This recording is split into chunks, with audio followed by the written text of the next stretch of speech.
조국 법무부 장관이 임명 35일 만에 사퇴했습니다. 오늘 오전 검찰개혁안을 발표한 지 3시간 만에 검찰개혁의 불쏘시개 역할이 끝났다며 한 명의 시민으로 돌아간다고 밝혔습니다. 조국 장관은 어제 고위 당정청 회의가 끝난 뒤 청와대 민정수석을 단둘이 만나 사퇴 의사를 밝힌 것으로 확인됐습니다. 단독 보도합니다. 자유한국당은 조국 장관 사퇴를 민심의 승리라고 평가하고 문재인 대통령의 대국민 사과를 요구했습니다. 바른미래당도 국민 분열을 부추긴 청와대 참모들을 경질하라고 주장했습니다.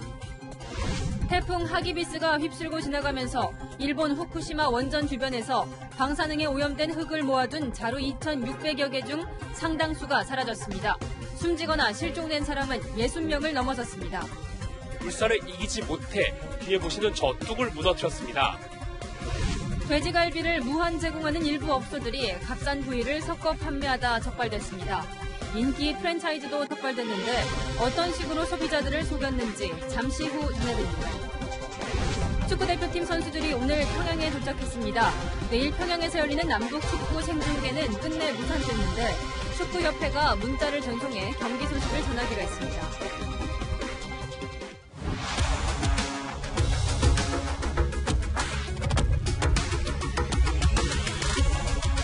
여러분 안녕하십니까. 조국 법무부 장관이 오늘 전격 사퇴했습니다. 취임한 지 불과 35일 만입니다. 조 장관이 왜 오늘 갑자기 사퇴했는지가 가장 큰 관심이지요. 내일 예정된 법무부 국정감사를 피하기 위해서인지, 총선 6개월을 앞두고 떨어지는 여권 지지율 부담 때문인지, 아니면 정말 가족을 보살피려는 배려심 때문인지, 온 나라를 뜨겁게 달군 조국 국면이 한 고비를 넘긴 오늘 뉴스에이는 조 장관 사퇴 소식을 집중 다루겠습니다. 먼저 최수연 기자입니다. 법무부 직원들의 박수 소리가 들리는 가운데 조국 장관이 마지막 퇴근길에 나섭니다. 국민 여러분께 죄송하고 송구하고 감사하고 고맙습니다. 저는 이제 한 명의 시민으로 돌아갑니다. 조국 장관은 지난달 9일 법무부 장관에 취임한 지 35일 만에 전격 사퇴했습니다. 법무부에 대한 국회의 국정감사를 하루 앞두고 있는 시점이었습니다. 법무부 혁신과 검찰개혁의 과제는 저보다 훌륭한 후임자가 맡으실 겁니다. 조 장관은 별도의 기자회견 없이 서면 배포한 입장문에서 검찰개혁을 위해 지난 2년 반 동안 전력 질주해왔다면서도 국민들에게 너무 죄송스럽고 특히 상처받은 젊은이들에게 정말 미안하다고 했습니다. 조 장관은 사퇴를 결심한 이유에 대해 가족 일로 대통령과 정부에 부담을 줘서는 안 된다고 판단했다며 자리에서 내려와야 검찰개혁의 성공적 완수가 가능한 시간이 왔다고 밝혔습니다. 사퇴 후에는 가족들 곁에서 위로하고 챙기겠다며 그것이 자연인으로서의 도리라고 했습니다. 하지만 시민으로 돌아가도 검찰개혁의 목표를 잊지 않겠다며 국민들이 검찰개혁 성공에 지혜와 힘을 모아달라고 부탁했습니다. 청와대는 문재인 대통령이 오늘 오후 5시 38분 조국 장관 면직안을 제거했다고 밝혔습니다. 채널A 뉴스 최선입니다. 검찰개혁을 위한 불쏘시개 역할은 여기까지입니다. 조국 장관이 오늘 물러나면서 발표한 사퇴문의 제목입니다. 본인이 검찰개혁을 위한 희생양이라는 점을 강조하기 위한 어법으로 풀이됩니다. 서상희 기자가 보도합니다. 조국 장관이 직접 작성한 1,300자 분량의 입장문입니다. 오늘 법무부 장관직을 내려놓는다면서 자신은 검찰개혁을 위한 불쏘시개에 불과하다. 불쏘시개 역할은 여기까지라고 적었습니다. 불꽃을 피워내기 위해 자기 희생을 하는 불쏘시개에 스스로를 빗댄 겁니다. 검찰개혁의 성공을 강조하는 대목에서는 국민 여러분께서 저를 딛고라고 적으면서 장관직 사퇴를 검찰개혁을 위한 디딤돌로 묘사했습니다. 국민들께서는 저를 내려놓으시고 대통령께 힘을 모아달라며 국민 여론이 자신의 사퇴를 원치 않는다는 점을 우회적으로 드러내려고도 했습니다. 검찰 수사를 받고 있는 가족들에 대해선 만신창이가 됐다. 저보다 더 다치고 상처를 입었다. 인생에서 가장 힘들고 고통스러운 시간을 보내고 있다는 표현을 쓰며 피해자임을 부각시켰습니다. 검찰 개혁 원수가 소명이라고 했던 조국 장관. 당면한 현안이자 제 소명인 검찰개혁에 집중할 것입니다. 장관직 사퇴에 검찰 개혁 성공을 위한 자기 희생 의미를 부여하려고 고심했다는 분석이 나옵니다. 채널A 뉴스 서상입니다. 그동안 조국 장관의 11월 명예퇴진설은 솔솔 나왔지만 오늘 전격적인 사퇴는 예상치 못한 뉴스였습니다. 과연 지난 주말 무슨 일이 있었던 걸까요? 또 최종 결정권자인 대통령의 생각은 무엇이었을까요? 청와대 연결해 알아보겠습니다. 김윤정 기자, 조국 장관에 대한 거취 결정 정확히 언제 내려진 겁니까? 지난주 금요일부터 청와대의 움직임은 긴박하게 돌아갔습니다. 더불어민주당은 자체 조사한 여론조사 결과를 바탕으로 조국 사태를 신속하게 매듭지어야 한다는 의견을 청와대에 전달했고, 청와대는 그제 조 장관이 사퇴하는 방향으로 최종 결정을 내린 것으로 전해졌습니다. 이에 앞서 청와대는 이달 초부터 원로들과 정치권 인사들을 대상으로 여론 수렴 작업에 들어갔습니다. 지난주에는 문 대통령과 참모들이 오찬을 함께하며 조 장관 거취를 둘러싼 여러 의견을 공유했는데요. 주말 동안 종합 보고가 이루어졌고 문 대통령이 최종 결심을 내린 것으로 전해졌습니다. 조 장관의 사퇴가 예상보다 앞당겨진 건 여론 흐름이 빠르게 나빠졌기 때문입니다. 지난주에는 민주당과 한국당 지지율이 역전하는 현상까지 나타났는데 청와대와 여당 모두 더 이상 이 사태를 장기화할 수 없다고 판단한 것으로 보입니다. 내일로 예정된 법무부 국정감사도 사퇴 시기를 앞당긴 한 요인입니다. 국정감사에서 수사와 관련해 사실과 다른 발언을 할 경우 위증죄로 처벌될 수 있기 때문입니다. 지금까지 청와대에서 전해드렸습니다. 보신 것처럼 지난 주말 여권은 조국 장관 사퇴 필요성에 공감을 했는데요. 조 장관이 직접 청와대에 사퇴의 의사를 전달한 사람은 자신의 후임인 김조원 대통령 민정수석이었습니다. 김철중 기자가 단독 취재했습니다. 어제 국회 2층에서 열린 고위당정청 회의 직후 조국 장관은 국회 본청 4층으로 올라갑니다. 조 장관은 김조원 대통령 민정수석을 연신 찾습니다. 민정수석 모시고 같이 오세요.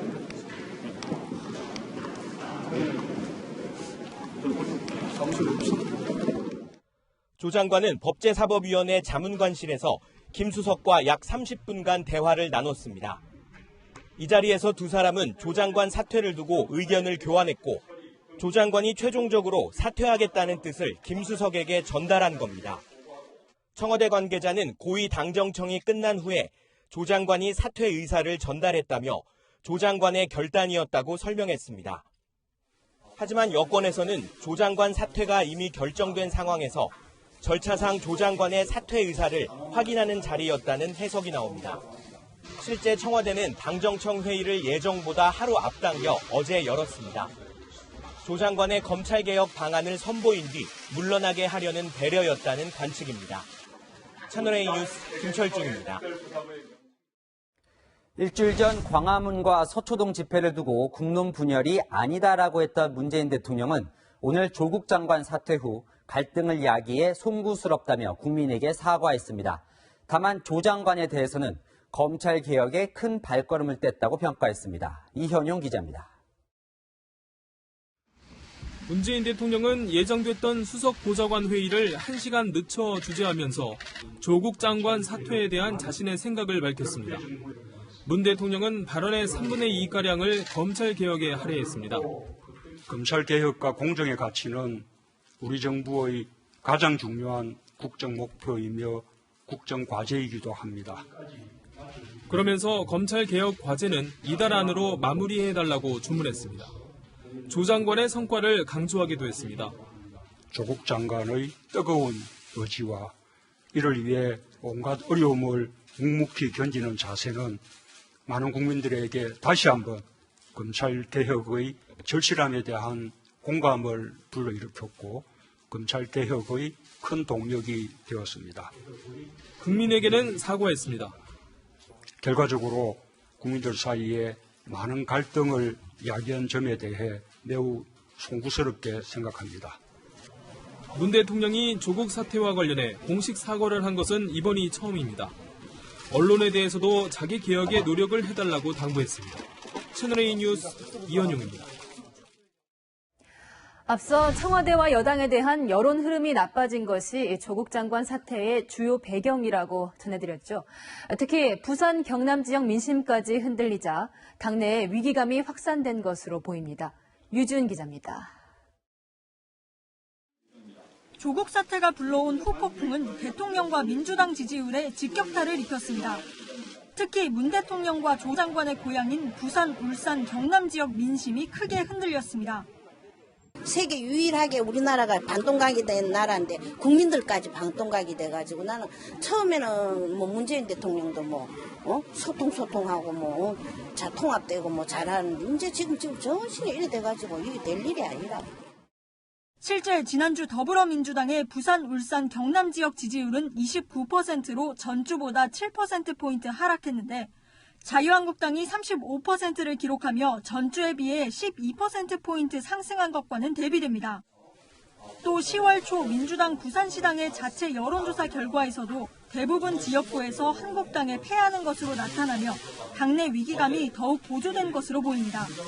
같은 시기 문재인 대통령의 국정수행 지지율도 동반 하락했습니다. 부산, 울산, 경남에서 잘하고 있다는 의견이 37%로 잘 못하고 있다는 의견 57%에 비해 20%포인트나 낮게 나온 겁니다. 특히 총선을 불과 6개월 앞둔 상황에서 조국 장관 국면이 악재로 작용하면서 조 장관 사퇴 요구가 힘을 받았다는 분석입니다. 채널A 뉴스 유주은입니다. 이렇게 조국 장관을 지지하던 여당도 무시하지 못할 정도로 그동안 여론이 심하게 갈렸습니다. 더불어민주당은 사퇴에 대해 안타까움과 아쉬움을 표시했습니다. 일부 지지층은 민주당 지도부에 문자 폭탄으로 불만을 표시하기도 했습니다. 강지혜 기자입니다. 민주당은 조국 장관 사퇴에도 불구하고 검찰개혁을 흔들림 없이 추진해 나가겠다며 결의를 보였습니다. 앞으로는 더불어민주당이 책임지고 검찰개혁의 제도화를 기필코 마무리할 것입니다. 조국 장관 사퇴가 검찰개혁의 새로운 불쏘시개가 될 것이라며 조 장관이 검찰개혁에 물꼬를 텄다고 평가했습니다. 하지만 민주당은 그동안 조 장관 거취를 두고 소가리를 해온 것으로 알려졌습니다. 내년 총선을 앞두고 조국 사퇴로 당 지지율이 출렁거리자 조 장관 조기 사퇴 필요성이 확산된 겁니다. 여권 핵심 관계자는 중도층 이탈도 이번 결정에 영향을 미친 건 사실이라며 당에서 조 장관의 퇴진을 위한 의견을 많이 개진했다고 설명했습니다.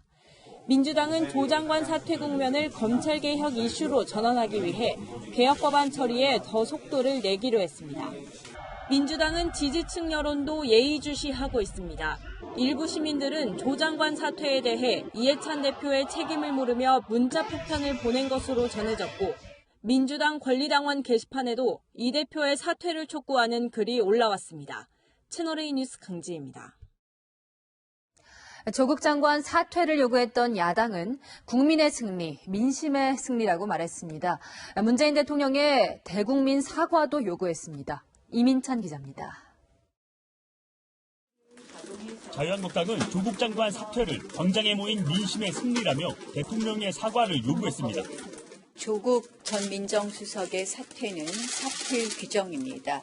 국민의 승리라고 봅니다. 민심의 승리라고 봅니다. 대통령 스스로 개파의 수장을 자임하며 국민을 편가르고 분열을 부추긴 데 대해서도 반성하고 사죄하는 것이 마땅한 일입니다. 바른미래당은 조 장관을 검찰개혁이 아닌 국론 분열의 불쏘시개라고 비판했습니다. 사퇴하면서 궁색한 불쏘시개론을 내놓은 것은 극히 유감입니다. 국민에게 각인된 조국은 국론 분열의 핵심이었을 뿐입니다.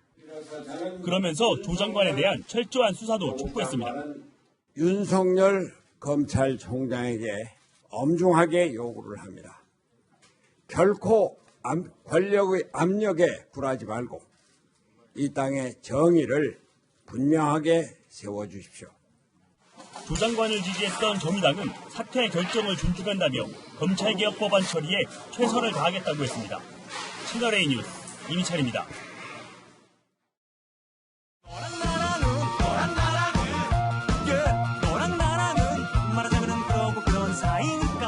여랑야랑 시작합니다. 이재명 기자. 오늘 조국 장관 사퇴 소식 이야기 안 할 수가 없겠죠? 그렇습니다. 기자들도 조국 장관의 갑작스러운 사퇴 소식에 이게 실화냐 이렇게 반문할 정도였는데요. 지금부터 이 실화의 배경을 하나씩 짚어보겠습니다. 네, 조만간 사퇴할 수 있다 이런 전망은 있었지만 오늘 전격 사퇴는 좀 예상 밖이었어요. 그렇습니다. 무엇보다 어제까지 검찰 개혁의 의지를 워낙 강하게 밝혔었죠. 흐지부지 하려고 하거나 대충 하고 끝내려고 했다면 시작하지 않은 것보다 못하다고 생각합니다. 이번에는 무슨 일이 있더라도 끝을 봐야 합니다. 하루 만에 저는 검찰 개혁을 위한 불쏘시개에 불과했다. 이렇게 입장을 바꾼 겁니다. 네, 하룻밤 사이에 대체 무슨 일이 벌어진 건가요? 예, 청와대는 조 장관이 어제 오후 고위 당정청 회의 직후에 사퇴 의사를 밝혔다. 이렇게 전했는데요. 그 이후 사퇴문을 급하게 쓴 듯 첫 줄부터 법무부 장관이 아닌 법부무 이렇게 오타가 났습니다. 이렇게 갑작스럽게 사퇴를 결심한 이유, 아무래도 내일 열릴 법무부 국정감사에 대한 부담이 크게 작용한 것으로 보입니다. 인사청문회나 대정부 질문 때 장관 발언은 위증죄로 처벌하지 않습니다. 반면에 국감이나 국정조사 때 허위 진술을 하면 1년 이상 10년 이하의 징역으로 매우 무겁게 처벌합니다. 키스트에 가서 활동한 건 맞고 그 키스트에서 증명서를 떠준 것도 맞지 않나 생각이 듭니다. 이런 발언을 국감에서 하면 나중에 위증죄로 처벌받을 수 있는 겁니다. 네, 이건 어떤가요? 여당 지지율이 계속 떨어지고 있잖아요. 아무래도 부담이 됐겠죠? 그렇죠. 내일 열리는 국감이 조 장관 사퇴를 결심한 직접적 이유였다면 여당의 지지율 급락은 청와대가 조 장관의 사퇴를 수용할 수밖에 없었던 그런 배경으로 꼽힙니다.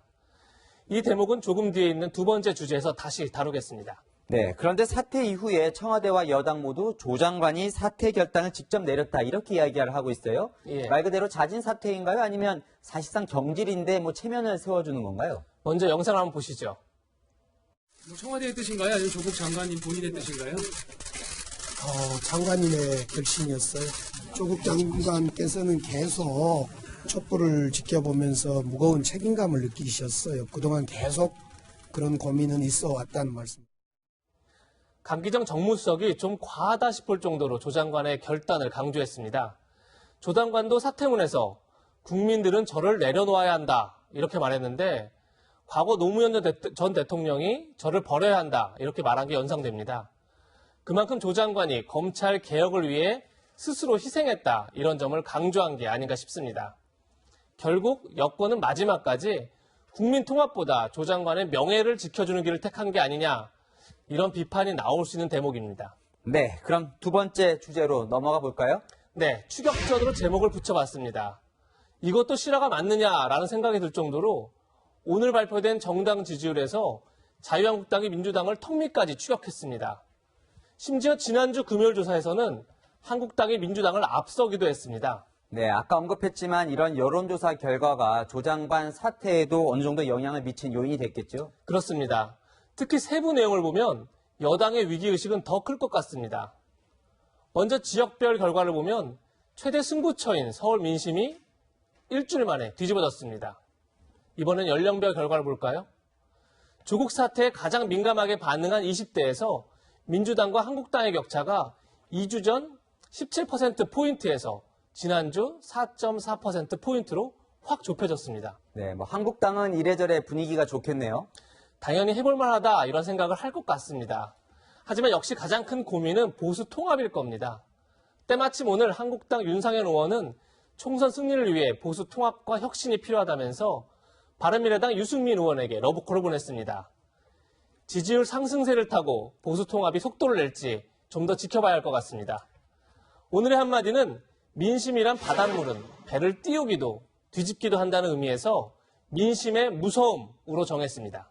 네, 여론조사에서 더불어민주당이나 자유한국당이 아닌 중도층이 늘어나고 있는 점도 주목해야 할 부분인 것 같습니다. 지금까지 여랑야랑이었습니다. 네, 조국 장관의 갑작스러운 사태를 둘러싼 정치권 움직임 보고 왔습니다. 조국 장관 일가를 수사하고 있는 검찰의 반응도 궁금하실 겁니다. 일단 현직 법무부 장관을 수사해야 하는 부담은 덜었죠. 하지만 여전히 뒤숭숭한 분위기라는데 건설 기자가 들어봤습니다. 조국 법무부 장관은 사퇴를 발표한 뒤 곧바로 자택으로 향했습니다.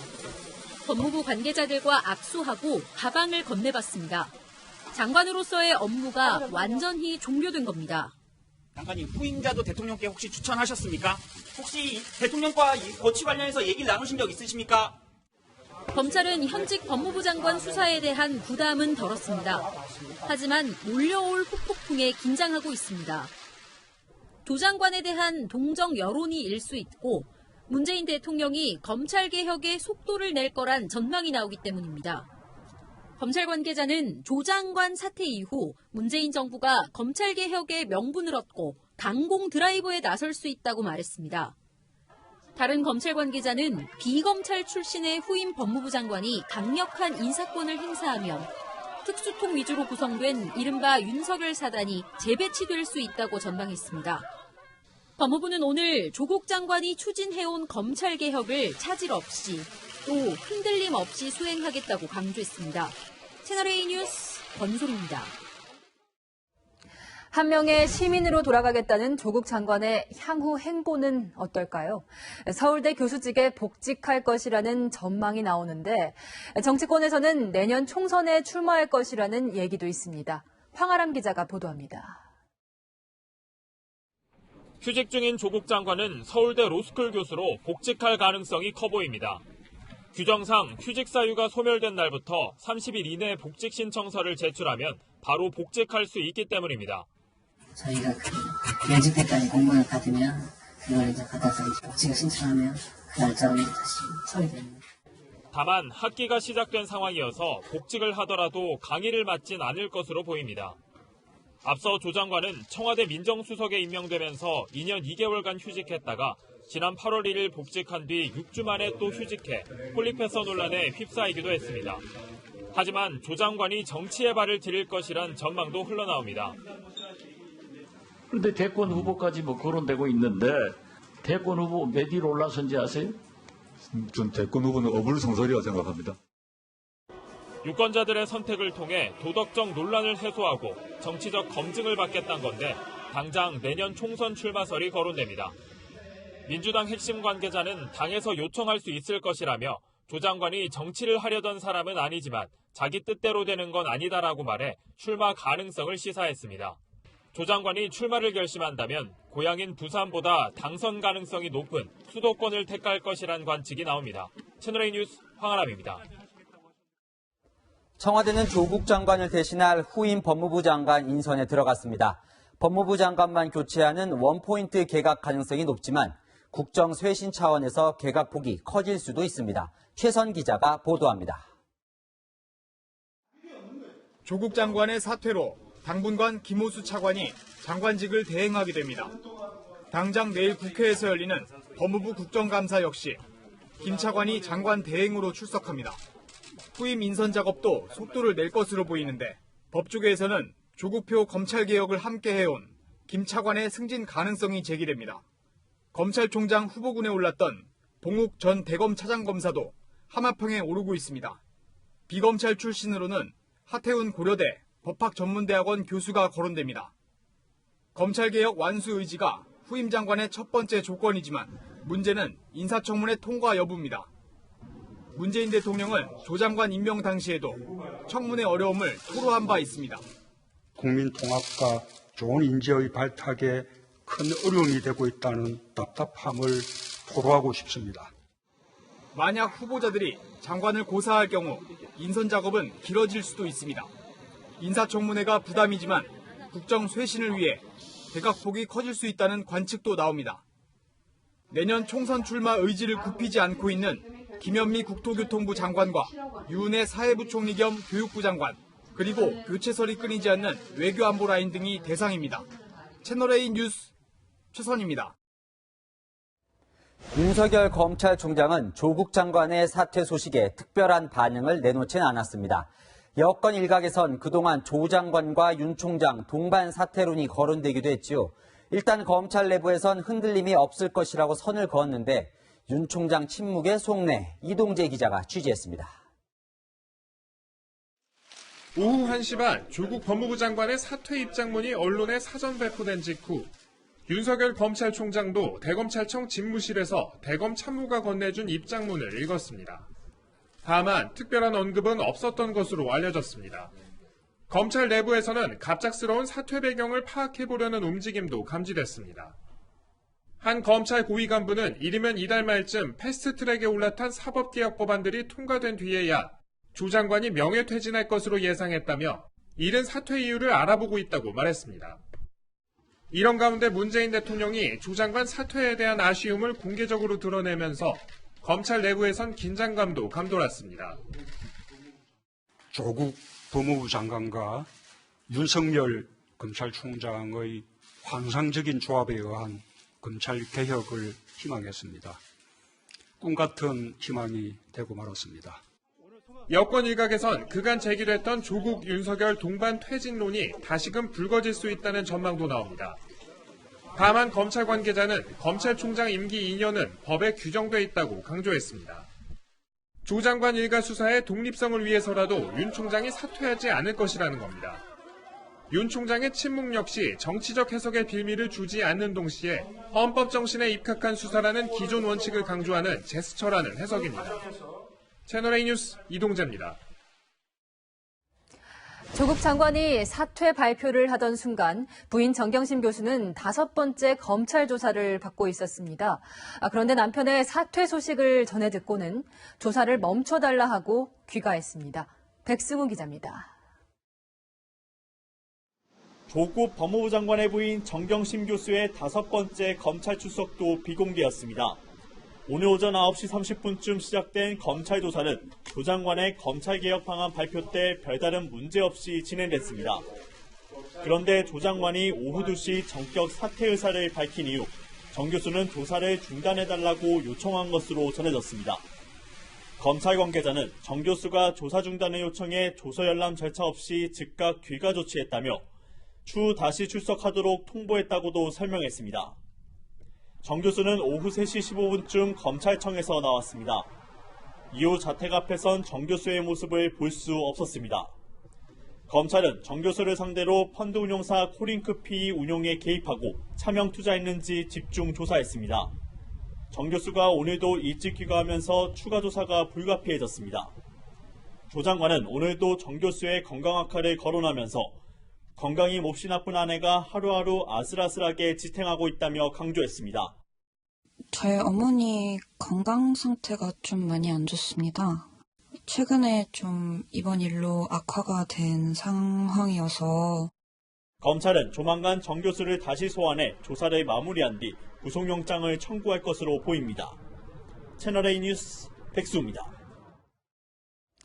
오늘 조국 장관 문제로 바빴던 곳이 또 있습니다. 서울중앙지방법원에서 국정감사가 있었는데 조국 장관 동생의 구속영장 기각이 화두였습니다. 김철웅 기자입니다. 지난 8일 허리디스크를 이유로 법원의 구속영장 심사를 포기한 조국 장관의 동생 조모 씨. 그러나 서울중앙지법의 A 영장 전담 부장판사는 검찰이 압수수색으로 증거를 확보했다는 점과 조 씨의 건강 상태 등을 이유로 영장을 기각했습니다. 자유한국당 의원들은 판사의 판단을 집중 비판했습니다. 판사의 기각 사유가 법에 어긋난다. 법을 위반했다. 구속영장 기각 사유에 보면요. 모순되는 점들이 한두 가지가 아니에요. 여당은 사법부 독립성을 보장해야 한다는 논리로 맞섰습니다. 판결에 대해서 이견이 있을 수는 있습니다. 이게 정치적인 배후가 있다. 무슨 좌익 판사다. 이런 정치적 올가미를 씌우는 건 완전히 정치 공세입니다. 급기야 해당 부장판사를 증인으로 불러야 한다는 주장까지 나오면서 여야는 대치했습니다. 정치 공세를 계속 후임에 끌고 가실 겁니까? 여야가 아전인수격으로 법원 판단을 해석하자 민중기 서울중앙지법 법원장은 한숨을 쉬며 답답함을 토로했습니다. 제가 옳다고 하면 옳다는 대로, 그러다 하면 그러다 하는 대로 영장 심사에 영향을 미칠 가능성이 큽니다. 여당 의원들은 압수수색 영장이 남발되고 있다는 점도 강조했습니다. 채널A 뉴스 김철웅입니다. 조국 장관은 사퇴를 발표하기 불과 3시간 전 마지막 업무로 검찰 개혁안을 발표했습니다. 검찰 특별수사부의 조직과 권한을 대폭 축소하는 게 골자인데 박건영 기자가 정리했습니다. 조국 법무부 장관이 마이크 앞에서 검찰 개혁안을 발표합니다. 사퇴 소식이 알려지기 불과 3시간 전이었습니다. 특별수사부를 서울중앙지검, 대구지검, 광주지검 3개 청에만 남기고 나머지는 모두 폐지하기로 결정하였습니다. 개혁안에는 특수부가 있는 검찰청을 현행 7곳에서 서울과 대구, 광주 등 3곳으로 줄이고 이름도 반부패 수사부로 바꾸는 내용이 담겼습니다. 특수부의 수사 대상 사건도 검사장이 지정하는 사건에서 고위공직자 범죄와 중요 기업 범죄로 적시해 범위를 축소했습니다. 조 장관은 관련 법률 개정에 대한 강한 의지도 밝혔습니다. 저는 검찰개혁의 도약대가 되겠습니다. 검찰개혁의 법제화, 제도화 완성을 위해서는 반드시 법률 개정이 이루어져야 합니다. 법 개정이 불필요한 사항은 내일 국무회의에서 의결하는 즉시 시행에 들어갑니다. 다만 조 장관 일가 수사에 미칠 영향에 대한 우려를 의식한 듯 법무부는 수사 중 사건에는 개정안을 적용하지 않는다고 밝혔습니다. 법무검찰개혁위원회가 흔들림 없이 개혁을 이어가겠다고 밝힌 가운데 조 장관 사퇴 뒤에도 검찰개혁 동력이 유지될 수 있을지에 관심이 모아집니다. 채널A 뉴스 박건영입니다. 내정부터 조기 사퇴까지 조국 장관의 주요 행보는 채널A의 단독 보도로 먼저 알려졌습니다. 조 장관은 서해 맹산, 바다에 약속하고 산에 맹세한다면서 개혁에 대한 강한 의지를 보이며 첫 발을 내딛었죠. 하지만 35일 만에 끝나버린 그의 짧은 임기를 이동훈 기자가 정리했습니다. 청와대가 최근 조국 수석을 청문회 통과를 전제로 한 인사검증을 마친 것을 저희 채널A가 확인했습니다. 첫 출근길부터 자신감을 드러냈던 조국 장관. 서해 맹산의 정신으로 공정한 법질서 확립, 검찰개혁, 법무부 혁신 등의 소명을 완수하겠습니다. 부인의 사모펀드 실소유주 의혹, 딸의 장학금 특혜 의혹이 터져나오고 대학가의 조국 규탄 목소리가 커지자 정면 돌파를 택합니다. 펀드를 법이 정한 절차에 따라 공익법인에 모두 기부하여 기습적으로 연 국회 기자회견에는 모르쇠로 일관하며 사퇴 요구를 일축했습니다. 저는 압수수색을 당하지 않았다는 점 먼저 사실관계를 분명히 해야 될 것 같습니다. 인사청문회 막바지에는 부인 정경심 교수가 기소되는 초유의 일이 벌어졌습니다. 피의자 소환 없이 기소가 이루어진 점에 있어서는 저로서 조금 아쉬운 마음이 있습니다. 하지만 문 대통령은 임명을 강행했고 검찰은 신임 장관의 자택을 전격 압수수색하며 수사에 속도를 내기 시작했습니다. 압수수색 당일 채널A를 통해 조기 사퇴 시나리오도 처음 보도됐습니다. 개혁 작업을 어느 정도 마치면 물러나겠다는 건데 내년 총선 출마도 검토하고 있는 것으로 알려졌습니다. 조 장관 거취를 두고 광화문과 서초동으로 두동강난 여론. 촛불 시민들이 저 개인을 위해서 나섰다고는 생각하지 않습니다. 촛불 집회를 보며 무거운 책임감을 느꼈다는 조 장관. 취임 35일 만에 결국 자리에서 물러났습니다. 채널A 뉴스 이동훈입니다.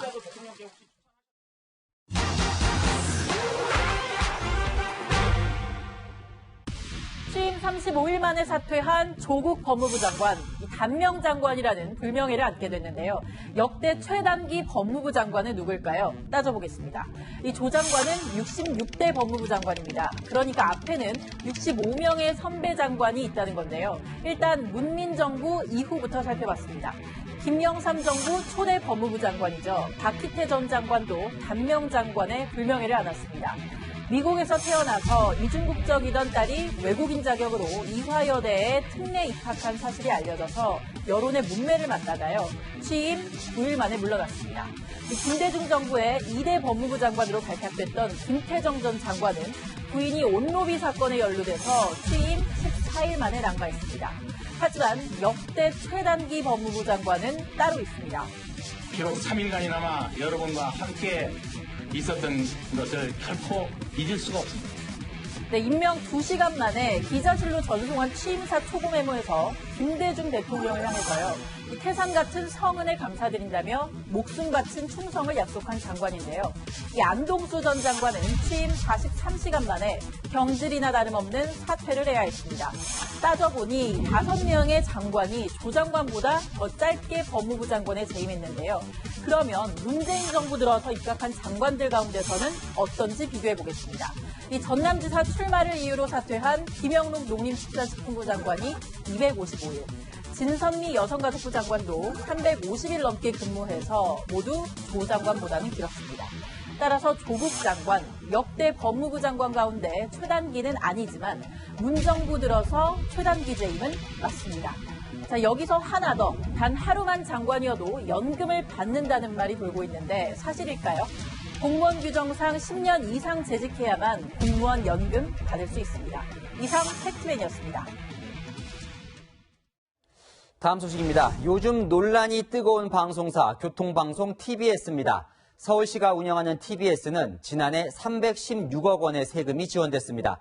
오늘 서울시 국정감사장에서는 정치 편향성 논란이 있는 TBS 김어준의 뉴스공장에 서울시가 광고를 몰아줬다는 지적이 나왔습니다. 이 내용 최석호 기자가 전해드립니다. 서울시가 올해 들어 5월까지 지출한 라디오 방송 광고비는 8,270만 원입니다. 그런데 전액을 TBS 교통방송의 시사 프로그램인 김어준의 뉴스공장에 지출했습니다. 서울 시민의 혈세가 자편향적인 방송 진행을 하고 있는 특정 방송에 전부 몰빵했다는 것은 이거는 대단히 적절치 못한 서울시 행정입니다. 야당 의원들은 서울시 산하인 TBS가 교통기상 전문이라는 설립 목적과는 다르게 정치적으로 편향돼 있다고 지적했습니다. 이제 시사 프로의 비중이 너무 높다. 이 지적을 제가 드리지 않을 수가 없고요. 거기서 100번 양보해서 시사 프로라고 하더라도 너무 편향돼 있다. 시민들 예산으로 지원이 되는 것이기 때문에 시장께서도 이거를 잘 한번 균형적으로 살펴보실 필요가 있다. 서울시는 해당 프로그램의 청취율이 높고 광고 단가도 지상파의 절반 수준이라고 해명했습니다. 6년 연속 저희들이 공정성에 있어서 1위를 해왔습니다. 사실대로 말씀을 드리고 있는 거죠. 하지만 서울시는 인터넷 방송에서도 김씨뿐 아니라 유시민의 알릴레오, 김용민의 브리핑 등의 광고를 몰아준 사실이 추가로 드러났습니다. 세금을 특정 성향의 방송에만 지출한다는 비판에선 자유로울 수 없어 보입니다. 채널A 뉴스 최석호입니다.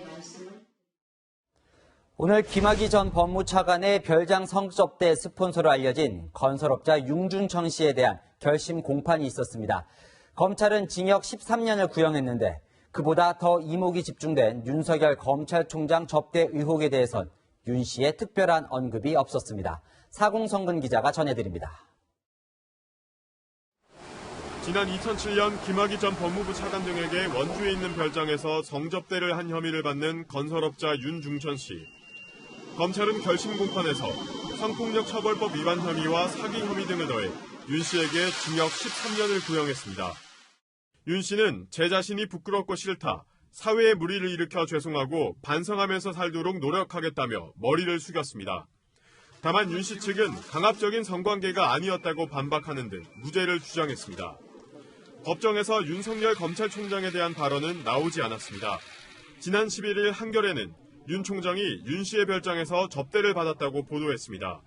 한겨레는 오늘 보도에서도 검찰 과거사 진상조사단 최종 보고서에서 윤 씨가 제3자를 통해 윤 총장을 알게 된 경위가 구체적으로 확인됐다고 밝혔습니다. 반면 주진우 전 시사인 기자는 별장 접대와 관련해 윤석열 총장의 이름은 없었다고 취재를 통해 확인됐다고 강조했습니다. 직접 만나본 윤 씨가 계속 말을 바꿨다고도 말했습니다. 윤중천 씨 전화기에 연락처가 1301개가 있어요. 근데 여기를 다 뒤졌는데 윤석열 총장의 번호는 없습니다. 대검찰청은 사실이 아님이 밝혀졌음에도 허위 보도를 이어가는 것은 악의적인 의도가 있다는 입장을 내놨습니다. 채널A 뉴스 사공성근입니다. 태풍 하기비스의 영향으로 후쿠시마발 방사능 공포가 다시 확산되고 있습니다. 원전 방사능에 오염된 흙을 모아뒀던 자루 2,500여 개가 강으로 떠내려갔습니다. 한수아 기자가 보도합니다. 후쿠시마 원전 인근에는 방사능에 오염된 흙을 따로 모아둔 검은 자루들이 곳곳에 쌓여 있습니다. 그런데 태풍 하기비스로 하천이 급류로 변하며 일부 지역에 오염토 자루가 사라졌습니다. 지금 보시는 이곳이 후쿠시마현 다무라시의 위성지도인데요. 보시는 것처럼 들판에 방사성 폐기물이 담긴 검은색 오염토 자루가 빼곡히 쌓여 있습니다. 그런데 이번 태풍 때문에 보관소에 있던 2,600여 개의 자루 중 상당수가 강으로 흘러들어갔습니다. 회수된 자루는 10개 정도에 불과했습니다. 문제는 이 강이 태평양으로 연결된다는 점입니다. 이 정도밖에 그 회수가 안 됐다면 나머지는 강으로 흘러갔겠죠. 그리고 지하수하고 또 섞였겠죠. 그렇다면 문제는 이제 굉장히 심각해지는 것이고. 아사히 신문은 하천과 불과 100m 떨어진 들판에 위험한 방사능 물질을 보관하고 또 제대로 관리도 하지 않았다고 지적했습니다. 다무라시는 새어나간 오염토는 없다고 해명했지만 근거는 되지 못했습니다. 채널A 뉴스 한수아입니다. 태풍 하기비스가 핥히고 간 일본 도쿄 주변 지역은 이렇게 처참했습니다. 폭우 때문에 강 5개가 한꺼번에 넘쳐 온통 진흙탕이 된 마을도 있습니다. 도쿄 김범석 특파원이 현장을 다녀왔습니다. 앞차가 뒷차에 걸린 채 진흙범벅이 돼 있고 폭풍 후에 부러진 나무까지는 편의점 입구에 널브러져 있습니다. 강물이 들이닥친 도로는 하루아침에 사라졌습니다.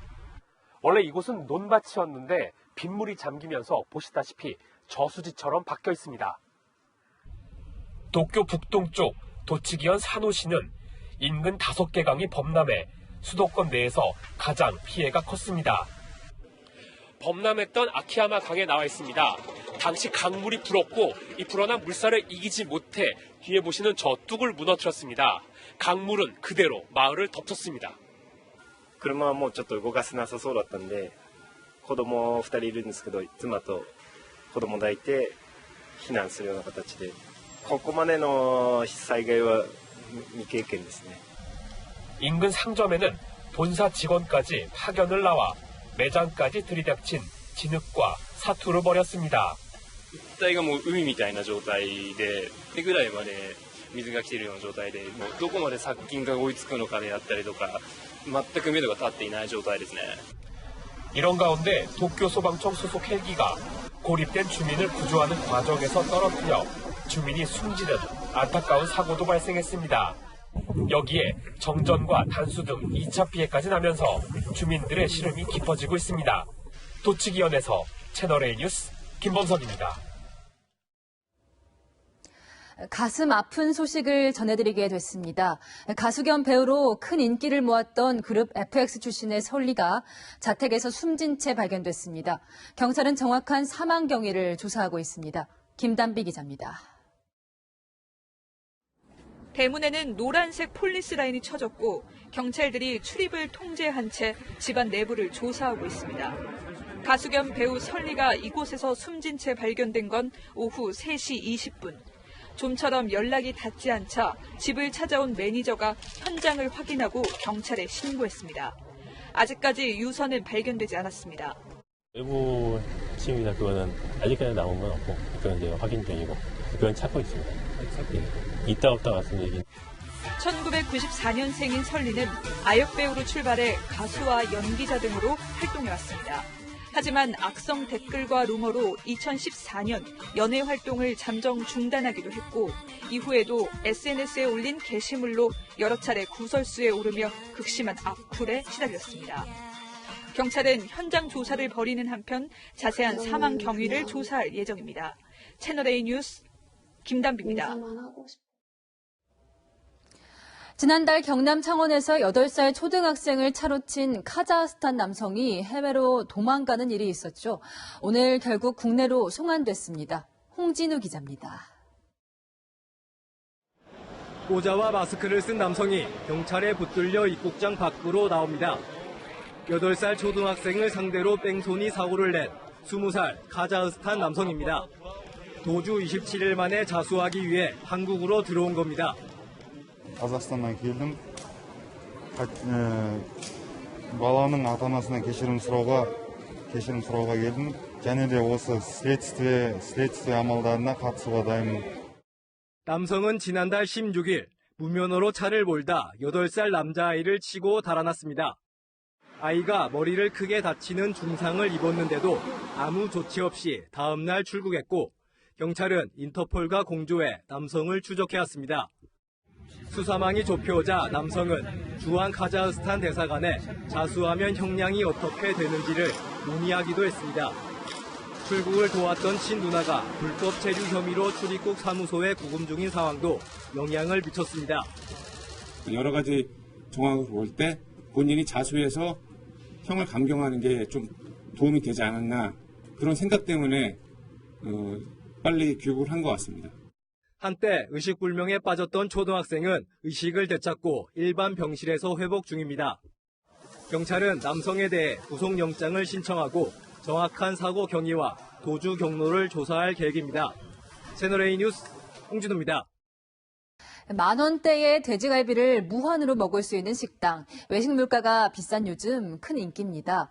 그런데 값싼 부위를 섞어서 돼지갈비라고 판매한 업체들이 무더기로 적발됐습니다. 배영진 기자입니다.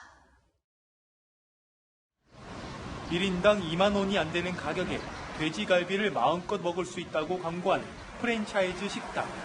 하지만 냉장고에 돼지갈비는 없고 목살과 앞다리살이 붙어있는 목전지가 가득합니다.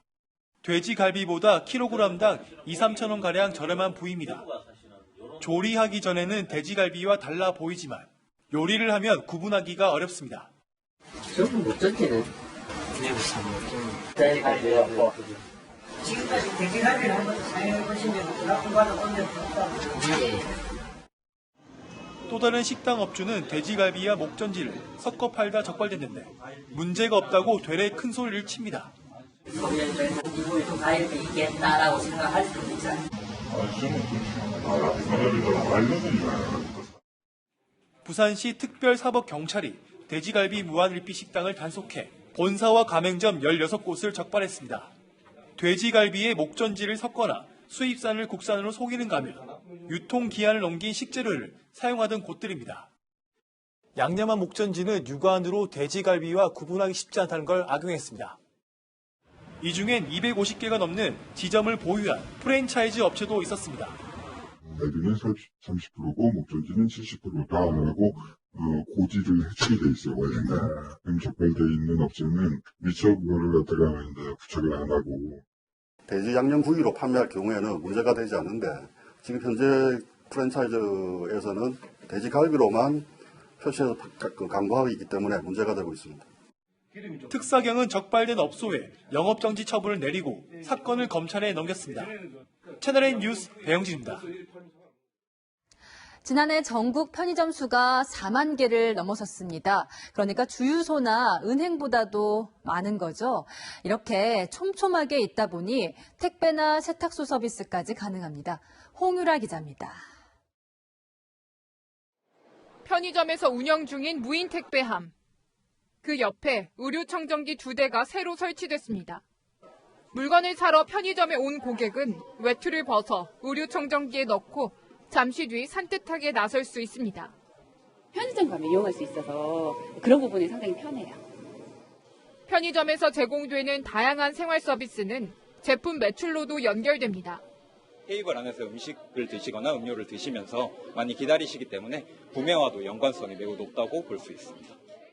그동안 24시간 현금 인출이나 택배 서비스에 머물렀는데 기술이 발전하면서 서비스도 다양해지는 겁니다. 편의점 한쪽에 이렇게 전동 킥보드를 주차하고 배터리를 충전할 수 있습니다. 해외 서류 배송과 공과금 납부도 편의점에서 가능한 시대입니다. 독특한 아이디어로 중무장한 편의점 업계의 매출은 1년 전보다 3.5% 늘었습니다. 포화 상태인 편의점의 생존 경쟁이 심화되는 가운데 소비자를 만족시키는 새로운 서비스가 어디까지 진화할지 주목됩니다.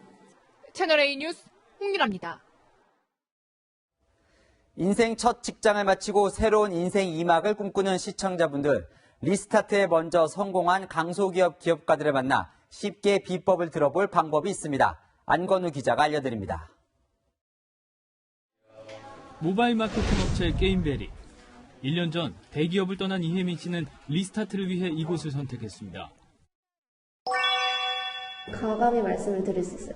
대표님, 근데 이거 이렇게 했을 때 이런 문제가 발생하지 않을까요? 제가 그냥 가지고 있는 생각들을 꺼낼 수조차 없는 상황이었다면 수동적으로 받아서 그냥 하는 거에 그쳤을 거예요. 회사엔 휴식 공간이 잘 마련돼 있고 스마트폰으로 출퇴근 시간을 조정하거나 휴가를 쓸 수도 있습니다. 직원이 30명 남짓한 이 회사는 지난해 84억 원의 매출을 올렸습니다. 인공지능 서비스를 개발하는 또 다른 강소기업. 문보경 씨는 육아 친화적인 사내 분위기에 먼저 반했습니다. 출산휴가 3개월 쓰고 육아휴직 1년 다 쓰고 1급으로 다 쓰고 그러고도 복직을 했는데 별 이상 없이 잘 회사를 다니고 있단 말이죠. 자기 개발을 장려하는 것도 장점.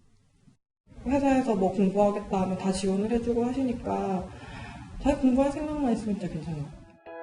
이처럼 제2의 인생을 준비하는 사람들이 강소기업을 주목하고 있습니다.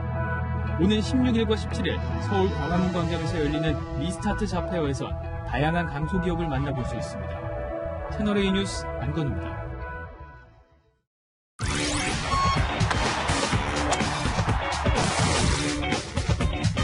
안녕하세요. 스포츠 뉴스입니다. 손흥민을 비롯한 우리 축구대표팀이 오늘 평양에 도착했습니다. 내일 평양에선 29년 만에 남북 대결이 열리지만 안타깝게도 생중계로 보지 못하고 팩스나 문자로 소식을 접하게 됐습니다. 김민공 기자입니다. 평양 출발을 앞둔 선수들의 표정이 무겁습니다. 주장 손흥민은 모자와 마스크를 쓴 채 아무 말 없이 출국 게이트로 걸어갑니다. 29년 만에 평양 원정 경기. 게다가 취재진도 응원단도 없는 통제된 상황이라 부담감은 더합니다. 어디든 원정을 가면 한국 팬들이 조금씩은 있지만 없는 경우는 이번이 처음인 것 같은데. 내일 경기 생중계는 결국 무산됐습니다. 녹화 중계도 언제가 될지 장담할 수 없습니다. 축구 선수들 편에 보내서 받지 않을까. 북측에서 준다 안 준다 자체의 대답이 없으니까. 대한축구협회는 궁여지책으로 경기 상황을 이메일이나 팩스, 메신저 앱 등을 통해 전송할 계획입니다. 통일부는 고려호텔에 상황실을 마련하고 경기 관련 소식을 전송할 예정입니다. 한편 북한은 오늘 평양에서 열린 우리 대표팀의 훈련과 기자회견에 대해서도 외신의 취재를 막았다가 다시 허용하는 등 알 수 없는 행보를 이어갔습니다. 채널A 뉴스 김민곤입니다. 지금 인천에서는 SK와 키움의 플레이오프 1차전 경기가 펼쳐지고 있는데요. 현장 연결합니다. 김태욱 아나운서, 지금 상황 어떤가요? 네, 여기는 인천 문학구장 홈런존입니다. 바람이 이렇게 강하게 불고 있어서 너무 춥습니다. 그런데도 돗자리에 앉아서 이렇게 응원하는 팬들이 정말 많습니다. 이분들이 바라는 것은 바람을 타고 이곳으로 날아오는 홈런볼이 아닐까 싶습니다. 특히 이번 시즌 1위부터 4위까지의 홈런이 모두 SK와 키움 선수들이기 때문에 홈런에 대한 기대감이 더 높습니다. 현재 6회 초가 진행 중인데요. 0대0 동점입니다. 예상과 달리 초반 승부는 팽팽한 투수전으로 전개됐습니다. 특히 SK 선발 김광현은 지난해 아픔을 딛고 시원한 삼진 퍼레이드를 펼쳤습니다. 지난해에도 1차전에서 김광현과 맞붙었던 키움 브리검은 노련한 피칭으로 SK 타자들을 범타로 막아냈습니다. 플레이오프 1차전에서 이긴 팀이 한국 시리즈에 진출할 확률은 80%나 되기 때문에 선수들의 집중력이 돋보이는데요. 그런 만큼 이 추위에도 팬들의 응원 소리는 점점 더 커지고 있습니다. 지금까지 인천 문학구장에서 채널A 뉴스 김태욱입니다. 경기 중 테니스 공에 얼굴을 강타당한 카메라맨, 경기 중 주심에게 몹시 화가 난 유도훈 감독. 프로 세계에 이들이 숨겨놓은 비장의 무게는요, 반전 미소였습니다. 한 주간 명장면 정일동 기자입니다. 중국에서 열린 마스터스 대회입니다. 높게 넘어온 공을 스매시합니다. 그런데 누군가 맞았습니다. 뒤에 있던 카메라맨의 얼굴을 강타한 겁니다. 걱정의 탄성이 들리는데 역시 표정이 좋을 리 없습니다. 얼마나 화가 났을까. 이때 보이는 반전 미소. 이보다 더 쿨할 순 없습니다. 아무리 창피하고 아파도 프로는 달랐습니다. 진정한 표정의 달인은 따로 있었습니다. 전자랜드 유도훈 감독. 경기 중 주심에 화나고 삿대질 하다가도 마무리는 이렇게. 또 억울한 듯 항의하다가도 마무리는 역시 훈훈하게. 반전 미소, 프로가 사는 법이었습니다. 지난주 화제가 된 바로 이 장면입니다. 두 선수가 엉켰는데 서로 괴로워합니다. 가까워지나 싶더니 그렇다고 머리로 찍습니다. 태클 당한 선수의 기습적인 보복이었습니다. 왠지 떠오르는 갯벌의 짱뚱어. 양보 없는 결투는 그라운드와 갯벌에서 큰 웃음을 줬습니다. 손이 아니면 발로, 펠리페의 기막힌 킥세이브와 할로웨이의 폭발적인 덩크, 그리고 양키스 이루수의 사실상 눕다시피 한 집념의 송구. 스포츠 명장면은 이번 주도 계속됩니다. 채널A 뉴스 정일동입니다. 네, 차가운 승부의 세계를 사르르 녹이는 순간까지 만나봤습니다. 오늘 준비한 스포츠 소식은 여기까지입니다. 남혜정 캐스터 날씨 전해주시죠. 네, 내일은 강원 북부 산간 지역에 첫눈 소식이 들어있습니다. 작년보다 나흘 정도 빠르게 오는 건데요. 1cm 안팎의 눈이 쌓일 것으로 예보돼 있어서 미리 대비하셔야겠습니다. 다른 지역에도 추위가 몰려옵니다. 당장 내일은 많은 곳에서 아침 기온이 한 자릿수로 내려가고요. 모레 수요일에는 기온이 더 내려가서 일부 산지에서는 영하권으로 떨어지겠습니다. 모레 새벽부터 아침 사이에는 경기와 영서, 강원 산지와 경북 북동 산간 지역에 얼음이 올 수 있는데요. 농작물에도 필요한 조치를 해주시는 게 좋습니다. 내일 아침 기온은 서울이 10도, 세종이 6도, 전주는 7도 등으로 한 자릿수로 출발하는 곳이 많겠고요. 낮에는 서울이 20도에 머물고 대구는 19도 등으로 오늘보다 많게는 4도나 떨어지겠습니다. 바람까지 불어서 체감 온도를 더 떨어뜨리겠습니다. 기온 변화가 부쩍 커집니다. 겉옷 따뜻하게 챙겨 입으시고요. 날이 건조해지고 있어서 화재 발생 위험이 높습니다. 작은 불씨도 더욱 조심하셔야겠습니다. 날씨였습니다. 조국 장관이 물러나면서 내일 법무부 국정감사는 장관이 없이 진행됩니다. 하지만 정경심 교수의 첫 재판과 대검찰청 국감 등 이번 주에도 조국 장관 관련 이슈가 이어집니다. 마침 내일로 총선은 정확히 6개월 남았습니다. 조 장관 사태로 더 일찍 불붙은 총선 레이스까지 놓치지 않고 전해드리겠습니다. 내일도 뉴스에입니다.